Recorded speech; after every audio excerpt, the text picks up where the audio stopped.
En este programa conoceremos las diferencias bioquímicas del amor y el enamoramiento. Te diremos por qué la infidelidad puede ser una condición genética. Y descubriremos que entre el odio y el amor hay algo más que un paso.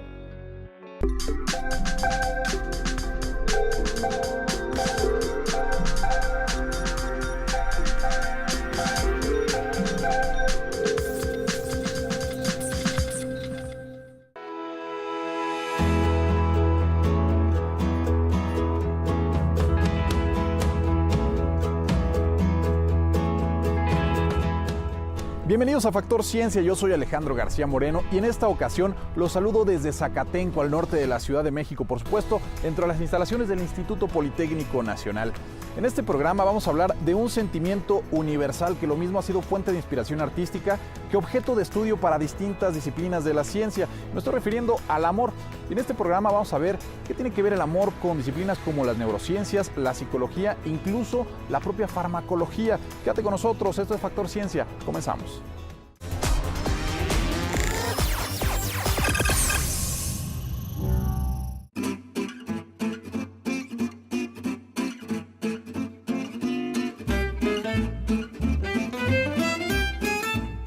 Es común que relacionemos al corazón con el amor. Sin embargo, es en el cerebro donde se desarrollan reacciones bioquímicas que producen en nuestro organismo un estado de euforia o de delirio. Esto lo conocemos como enamoramiento. El amor es un proceso lógico, congruente, objetivo. Es una decisión. Es un procesamiento que al llegar a él prácticamente es un aspecto que elabora interacciones de anatomía con hipocampo, con estructuras memorísticas muy fuertes. Lo que hay que separar es el enamoramiento, que muchas veces lo confundimos. A nivel neuroquímico, amor y enamoramiento, si bien comparten algunas cosas, no son lo mismo. Para términos generales y aterrizados, el enamoramiento es un proceso muy biológico, muy neuroquímico, muy inmediato, muy arrebatado. Nos quita las partes más lógicas e inteligentes de nuestra vida. El generador de todo esto es la dopamina. Es un neurotransmisor de vida media cortísima, no dura más de 10 segundos. Sin embargo, la dopamina nos motiva tanto, a nivel cerebral nos permite enfocar atención, nos quita aspectos inteligentes y al mismo tiempo incrementa la capacidad de sentir una frecuencia tan alta de estimulación, que es lo que el cerebro le gusta y lo detona como placer. Pero no es el único, es el primero y es el que empieza a encaminar todo esto. La noradrenalina genera esta sensación de querer seguir enfocado en el proceso, seguir y seguir y seguir. La serotonina se incrementa y nos hace obsesivos.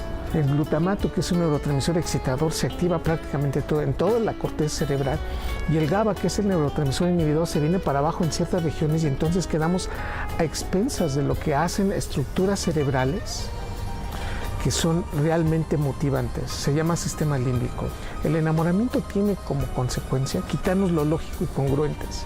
Se va a la parte más, digamos, objetiva de nuestro cerebro humano. Estamos destinados a enamorarnos 7 veces en la vida, promedio.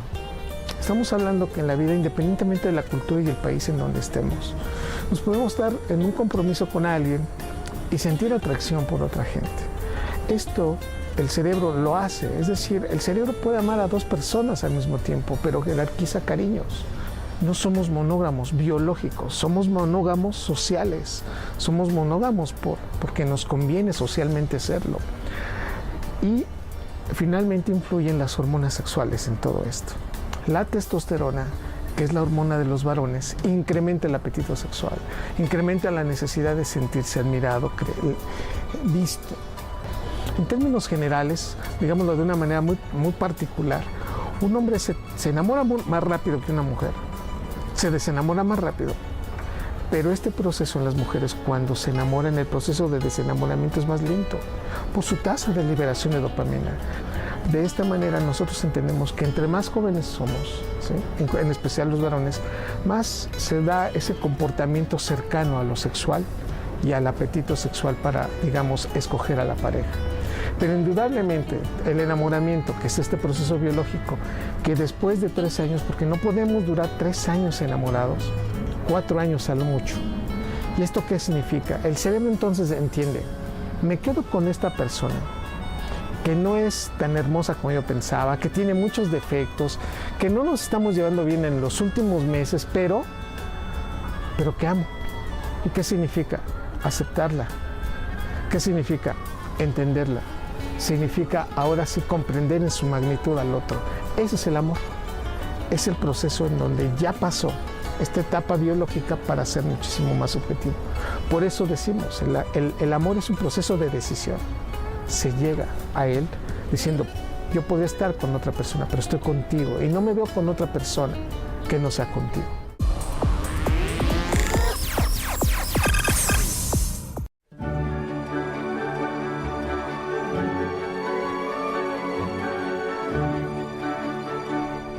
Seguramente has escuchado la frase "el amor está en el aire". Bueno, pues esta puede ser comprobada de manera científica, sobre todo si hablamos de feromonas. Estas son sustancias inodoras que secretan los animales principalmente con fines reproductivos. Fue en 1986 cuando se comenzaron a hacer las primeras pruebas para saber si los humanos también emitían estas feromonas y si tenían una influencia en el deseo sexual. Son compuestos químicos microscópicos que emiten señales de enorme poder al propagarse en el aire. Se llaman feromonas y activan respuestas territoriales, de alarma o sexuales en plantas y animales. Las feromonas son sustancias que son producidas por un ser vivo, liberadas al exterior y que actúan modificando la conducta de otros seres vivos de su misma especie. Estas sustancias volátiles son liberadas a través de la orina, el sudor y otras secreciones, y pueden ser percibidas a grandes distancias por algunas especies. La primera feromona que se aisló fue el bombicol. En 1959 fue aislada de la mariposa hembra del gusano de seda y ese se emite a través del aire. Y en unas cuantas moléculas a 2 o 3 kilómetros pueden atraer al macho para el apareamiento. La mariposa Bombyx mori, al emitir ese estimulante ancestral, advierte al macho que es momento para la reproducción. En humanos las cosas cambian. La ciencia aún no determina la existencia o no de feromonas. Se han realizado estudios que parecen indicar la presencia de ellas, como el del 2005 de la doctora Ivanka Savic, del Instituto Karolinska, en Suecia, uno de los más prestigiados del mundo. Con apoyo de tomografías cerebrales, la investigadora descubrió que las mujeres y hombres heterosexuales responden a lo que parece ser feromonas del sexo opuesto, mientras que mujeres y hombres homosexuales son atraídos por lo que pueden ser feromonas de su mismo sexo. Estos mensajes químicos no se perciben de la misma forma que otras sustancias. El órgano que se encarga de registrarlos es el vómero nasal, 1000 veces más sensible que el sentido del olfato. Fue descubierto por el anatomista David Berliner. Está formado por 2 minúsculas fosas ubicadas en el interior de la parte más alta de la nariz. Pero en México, el doctor José García Velasco, que es un cirujano plástico, encontró que en 1000 operaciones de la nariz, él había identificado el órgano vomeronasal en el 91% de sus pacientes. Al detectar una feromona, el órgano vomeronasal emite una señal que viaja por el bulbo olfatorio y tronco encefálico. Después, pasa por la amígdala y llega al hipotálamo, el centro de control de necesidades básicas, incluida la sexualidad.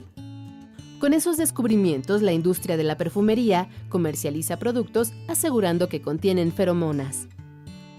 Hasta este momento, no se conoce ningún estudio correcto, doble ciego, controlado, bien hecho, en el cual se haya demostrado que alguno de estos perfumes realmente aumenta el deseo sexual o la atracción hacia el otro sexo. La ciencia aún trabaja para comprobar la presencia de feromonas humanas.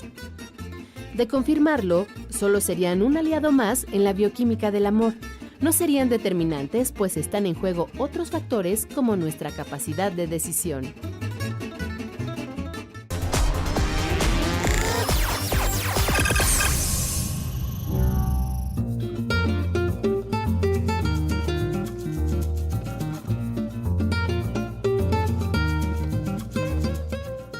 El amor no es sino un engaño de la naturaleza para conseguir la perpetuación de una especie. Es una frase del célebre filósofo alemán Arthur Schopenhauer que bien podrá ser aplicada a un estudio en el que se explica que la infidelidad es asunto de genes. Aproximadamente los últimos 20 años se ha descubierto que hay muchos genes que, digamos, en conjunto pueden regular cierto comportamiento. Esto, digamos, en primer lugar fue observado en algunas especies animales y tratando de extrapolarlo a los humanos, pues se encontró que sí, digamos, ciertas variantes en la información genética, que variantes pues son entendidas como pues las características de la información genética que nos hacen diferentes unos a otros, provocan que pues tengamos cierto comportamiento.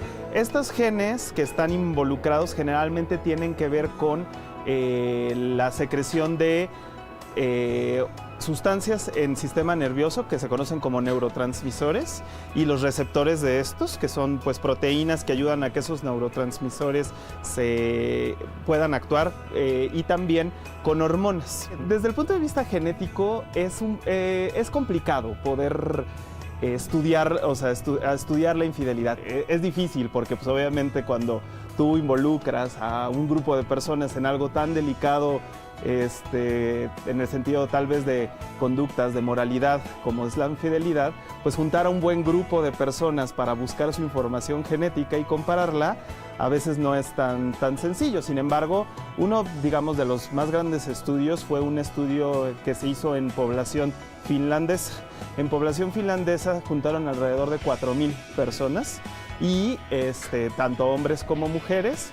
Y finalmente se encontró una variante en un gen que tiene que ver con una de las hormonas, por ejemplo, de las que hablábamos, que se llama vasopresina, ¿no?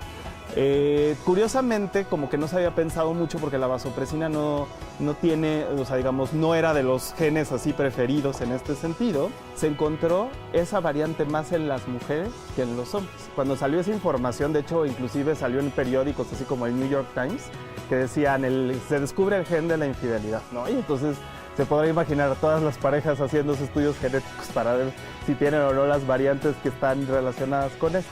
Realmente no es determinante. Inclusive el espectro de la personalidad a veces es un poco difícil de estudiar porque yo tengo que buscar como grupos de personalidades similares. Es decir, si algo que se conoce, digamos, en la parte de psiquiatría y genética como endofenotipos. Las personas no somos completamente iguales en la personalidad una a otra. Entonces tengo que buscar, por ejemplo, para este grupo de estudios, personas que tengan comportamientos similares, ¿no? Habrá en este grupo tal vez de infidelidad personas que pues haya sido infiel una vez, ¿no? O personas que hayan sido infiel, bueno, que vivan de la infidelidad, ¿no?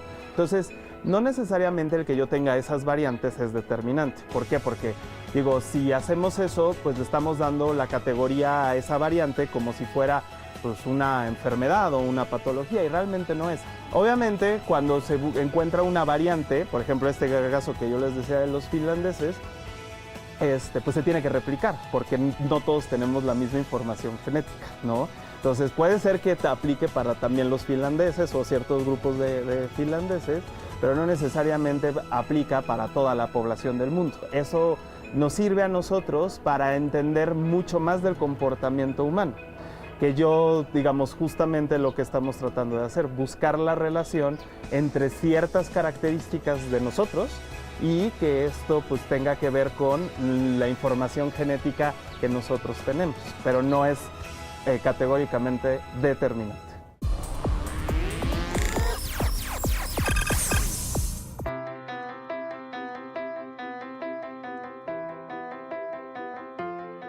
El amor es un sentimiento tan profundo como el odio. La razón parece estar en que al detonarse estas emociones se activan las mismas regiones en nuestro cerebro. Entonces la frase del amor al odio es solo un paso puede explicarse mejor si la entendemos desde el punto de vista de la neurobiología. Este es el centro de comando de nuestra personalidad. El sistema límbico, la red neuronal más primitiva del cerebro humano. Aquí se concentra gran parte de lo que somos. Recuerdos, hormonas, instintos como la sexualidad, el hambre, así como todo el abanico de emociones que podemos experimentar en sus diferentes matices. La amígdala, esta pequeña estructura en forma de 2 almendras, es el detonador de las emociones, de sentimientos tan fuertes y opuestos como el amor y el odio. Es como se da el disparador, podríamos decir amígdala, viene el lóbulo frontal, llega después a otra parte del sistema límbico, que es hipotálamo, que está conectado con hipófisis y que manda la orden y empieza una serie de producción de neurotransmisores. Este cóctel bioquímico, al replicarse, produce un estado de enamoramiento, un proceso inconsciente de placer y euforia que se puede traspolar con la misma identidad a odio, si esa persona que se ha convertido en el centro de atención nos traiciona o hiere. Lo que la mayoría de la gente tiene son relaciones de apego extraordinariamente fuertes. Yo no puedo imaginar a alguien que ame realmente a una persona odiándola, a menos que haya amor, pero en una relación tóxica. Hablemos de los determinantes inconscientes. ¿Cómo aprendo yo a amar? ¿Cómo aprendo a relacionarme en pareja? Pues viendo a mis padres. Esos modelos familiares, positivos o negativos, construyen nuestra cultura del amor. En los últimos años, las relaciones de pareja han llegado a ser peligrosas. La violencia comienza en el noviazgo a edades cada vez más tempranas. Malentendemos el amor como un estado que conlleva juegos de poder y sufrimiento. Yo me atrevería a hablar de que nos podemos volver adictos a una persona. Nos podemos volver adictos a casi cualquier cosa. Hay algo que se llama pasión y que tiene que ver este ángulo cingulado con el circuito de placer-recompensa. Entonces, esta mátame, pégame, pero no me dejes, se puede volver una situación biológicamente adictiva. El sistema límbico aprende, memoriza sensaciones de felicidad y dolor. Cuando se vive en estados de sufrimiento constantes, produce unas sustancias adictivas llamadas péptidos opioides, que regulan ese sufrimiento, aportan placer e inhiben la toma de decisiones como puede ser dejar una relación tóxica. La ayuda de un profesional puede cambiar la forma en la cual nos relacionamos. El manejar pequeñas técnicas cuando hay un enojo, decirle, ¿sabes qué? Yo aprendí a enojarme explotando, mi amígdala está hiperdesarrollada, permite pedir un tiempo fuera, deja que se me baje y después platicamos. Hoy, la ciencia nos da la oportunidad de reaprender nuestro concepto de amor, de vivirlo plenamente, pero desde una esfera más sana. Hola, mi nombre es Michelle González y quisiera saber si las estaciones del año influyen para sentirnos enamorados. Me preocupa un poco pensar o confundir influyen con determinan, ¿no? Pero que marcan una diferencia en mi estar en el mundo, claro. Me he visto distinto, paso más tiempo haciendo unas cosas que otras, modifico mis horarios. Por ejemplo, cuando se oscurece más temprano, procuramos todos llegar antes, te saca de onda que a las 6 esté oscuro, dices, ¿qué pasó aquí? Me cambiaron el mundo. Marca distinto lo que voy a hacer o cómo me voy a comportar. No habrá que descartar que las personas estemos más predispuestas, es decir, si yo lo que quiero es una pareja y se acerca la primavera, claro que voy a pensar tal vez ahora sí en esta primavera y entonces le voy a invertir más en la manera en la que me relaciono con los otros, en cómo me voy a arreglar para salir a la calle, porque yo creo que en este momento lo voy a encontrar, ¿me explico? Es decir, no es la primavera por sí misma, sino todo lo que yo voy a hacer en relación a creer que eso puede marcar una diferencia en que yo encuentre el amor de mi vida. No, los hombres y las mujeres no vivimos igual prácticamente en ningún proceso, ¿no? O sea, no nos enamoramos de la misma manera, no esperamos lo mismo del amor de la misma manera. Cada que pensamos en naturaleza, nosotros pensamos que lo natural de nosotros está en las hormonas, en los genes, y lo natural de nosotros está en el vínculo social. Somos la única especie que ha podido construir vínculos sociales. Entonces, a partir de ahí, sentirse querido, deseado, necesitado, es tan importante o más que respirar, comer, ir al baño. Es decir, todos esos procesos fisiológicos a los que les queremos achacar nuestro comportamiento, ni siquiera nos damos cuenta. Sí se tienen datos de que la gente, te digo, se relaciona más, pero en relaciones evidentemente más ocasionales y fugaces. Es decir, tienen el efecto de la primavera. Pasa, lo conoces, la conoces, crees que puede ser el amor de tu vida, sales con ella, estableces una relación, o por lo menos lo intentas y después te das cuenta, pues no era lo que yo estaba buscando. Pasa como el encanto, pues, lo vi, me deslumbró, la vi, estaba muy bonita, pero después habla, pero después demanda, pero después pide cosas que tú o no quieres o de verdad no puedes proporcionar. Y ahí entonces, aunque sigamos en primavera, el asunto se esfuma.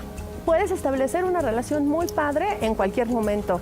Y cuando le estás buscando y no se da ese clic, no importa que sea la primavera, el verano, el invierno, el otoño, no sucederá si no tienes como claro qué estás buscando. Las preguntas que nos hacemos, me parece, son la clave para entrar al asunto y formularnos cuestiones que nos impliquen cómo voy a vivir en un mundo que cada vez sabe relacionarse menos. ¿Cómo le voy a hacer para incluir en mi concepción del mundo y del amor todas las posibilidades de amor?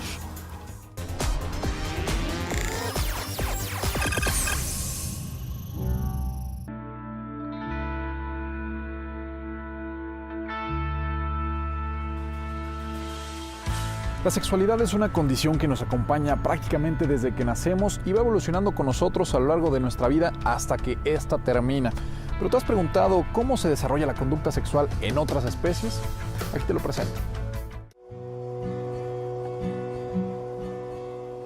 Miradas, acercamientos, danzas y hasta sacrificios son parte de la sexualidad animal con el propósito de perpetuar las especies. Sin embargo, hay algunas conductas que nos pueden sorprender y otras parecer familiares, aun si hablamos solo de insectos y de aves. En los insectos, el apareamiento está muy lejos de ser armónico, ya que reina el control, la exigencia, el egoísmo y hasta la sobrevivencia. Por un lado, la reticencia de las hembras para aparearse para copular con los machos, y en segundo lugar, la gran disponibilidad de los machos por aparearse con el mayor número de hembras posible. Algunas moscas rechazan a los machos por el hecho de equivocarse durante la danza del cortejo. En especies de arácnidos, los machos, después de la cópula, aceptan ser comidos por la hembra, como sacrificio para preservar la especie. Otros, más precavidos, prefieren llegar al encuentro con un regalo nupcial, que suele ser igual de nutritivo para la consorte. Las libélulas hembras tienen fama de selectivas. La hembra, aunque pueda recibir los espermatozoides, no los usa. O sea, aunque la hembra sea inseminada, no usa esa carga espermática, sino la puede desechar porque el macho no la estimuló internamente de una manera adecuada. La inseminación traumática ocurre con las chinches de cama. Los machos tratan ansiosamente de inyectar sus espermatozoides en cualquier parte del cuerpo de la hembra, sin importar el daño que hagan. El 95% de las especies de aves son monogámicas sociales. Solamente en etapas reproductivas pueden vivir en pareja, después pueden buscar otra. La monogamia estricta, sí, real, única, los albatros y los cisnes. Los albatros, en realidad, cuando forman parejas, es muy difícil que si la hembra llega a morir o el macho, estos vuelvan a buscar pareja. Entonces se mantienen estables y pues ahora sí, como en los humanos, quedan viudos, pero hasta ahí, y no vuelven a tener otra pareja. Aunque se pueden llegar a dar serias excepciones. Y a través de estudios de genética es como se ha detectado pues un poquito la poligamia de hembras que son muy fieles y que realmente no, porque se dan cuenta al hacer los estudios genéticos que los pollos que están criando realmente no son de ese macho dominante, porque a hurtadillas por las mañanas salen las hembras y buscan a otro macho dominante, se aparean con él, regresan a su nido. Esto y más es parte de esa compleja combinación de genética e instintos que asegura la preservación de la vida animal.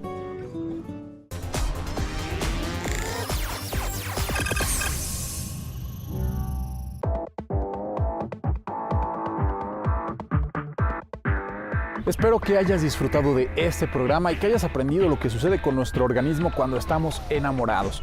Yo te recuerdo que puedes seguirnos en Twitter, Facebook, visitar nuestro portal o descargar cualquiera de nuestros programas a través de iTunes. Y no olvides que seguimos investigando lo que ocurre en el mundo de la ciencia y la tecnología para llevarlos a tu pantalla. Yo soy Alejandro García Moreno y esto fue Factor Ciencia. Te espero la próxima semana.